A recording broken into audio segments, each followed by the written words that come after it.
मैं डॉक्टर जसवीर सिंह, भूतपूर्व प्रभारी चिकित्सा अधिकारी, राजकीय आयुर्वेदिक चिकित्सालय, उत्तर प्रदेश सरकार, अपने चैनल तन की बात में आपका स्वागत करता हूं। आजकल हम डाइजेस्टिव सिस्टम की बीमारियों के बारे में बता रहे हैं। आज का विषय है इंडाइजेशन यानी बदहजमी। इसको हिंदी में या शुद्ध आयुर्वेदिक भाषा में अजीर्ण भी कहते हैं, मंदाग्नि भी कहते हैं। तो ये क्यों होता है? अजीर्ण के बहुत सारे कारण हैं। लीवर और इंटेस्टाइन में कुछ बिगाड़ हो जाना, जो प्रॉपर तरीके से इंटेस्टाइन और लीवर काम न कर रहा हो, उसकी वजह से बदहजमी हो जाती है।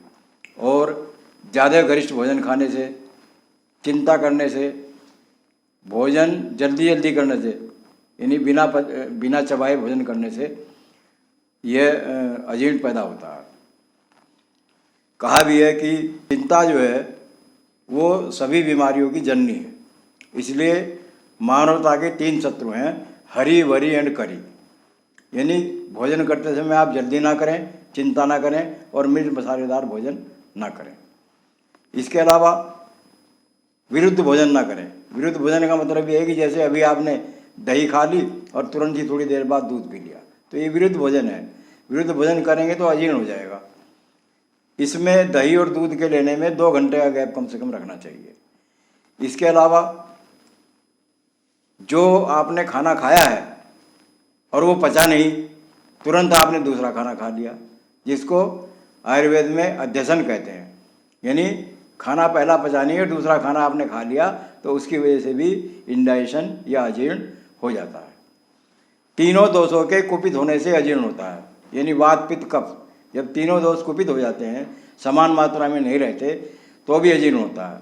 इसके लिए एक संस्कृत में कहावत कही गई है कि सम दोष है समाग्निश्च सम धातु मलयक्रिय प्रसन्न आत्मेंद्रिय मन स्वस्थिति अवधीयते।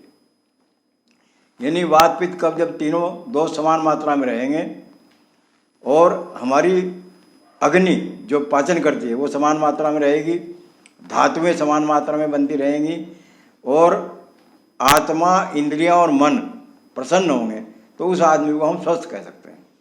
इसलिए स्वास्थ्य की परिभाषा आपको जानना बहुत जरूरी है, ताकि आपको इंडाइजेशन या अजीर्ण ना हो। अब इसके लक्षण क्या हैं? अजीर्ण के लक्षण हैं पेट में दर्द होना, जी मचलाना, कभी उल्टी होना, खट्टी डकारे आना और अफारा आना। कभी कभी इसमें लूज मोशन भी हो जाते हैं। ये इसके लक्षण हैं। अब इसका ट्रीटमेंट हम क्या करेंगे? अजीर्ण के ट्रीटमेंट में सभी पाचक औषधियों का इस्तेमाल किया जाता है, यानी वो दवाई जो भोजन को आसानी से पचा दे। सबसे पहले इसमें आता है हिंगवाष्टक चूर्ण। हिंगवाष्टक चूर्ण में मेन घटक जो है हींग होता है, सौंठ, पिपली और काला नमक, ये सब होता है। पाचन चूर्ण दे सकते हैं, लवण भास्कर चूर्ण दे सकते हैं। और ये चूर्ण अगर आप जो है गुनगुने पानी से दें या मट्ठे के साथ दें तो ज़्यादा फायदा करेगा। मट्ठे के बारे में कहा भी गया है, न तक्र सेवी व्यथिते कदाचित न तक्र दग्धा प्रभवन्ति रोगा यथा सुराणाम अमृतम प्रधानम तथा नराणाम भविकता क्रमाहु। यानी मट्ठा जो पीता है उसको कोई रोग नहीं होगा, और मट्ठे के द्वारा जो रोग खत्म कर दिए गए हैं वो दोबारा नहीं होंगे।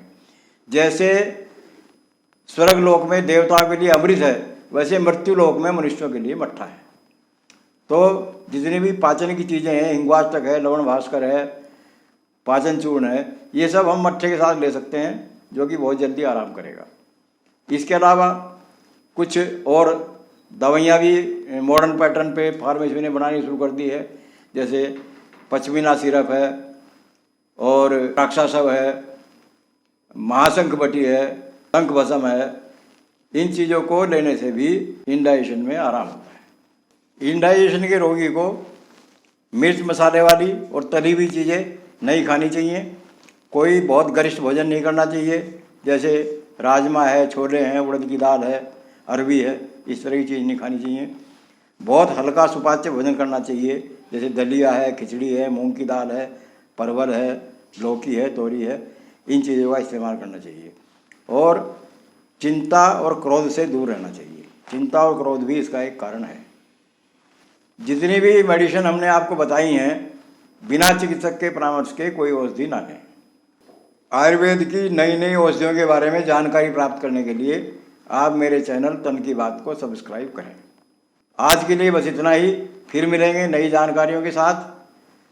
आपके स्वास्थ्य की शुभकामनाओं के साथ। नमस्कार।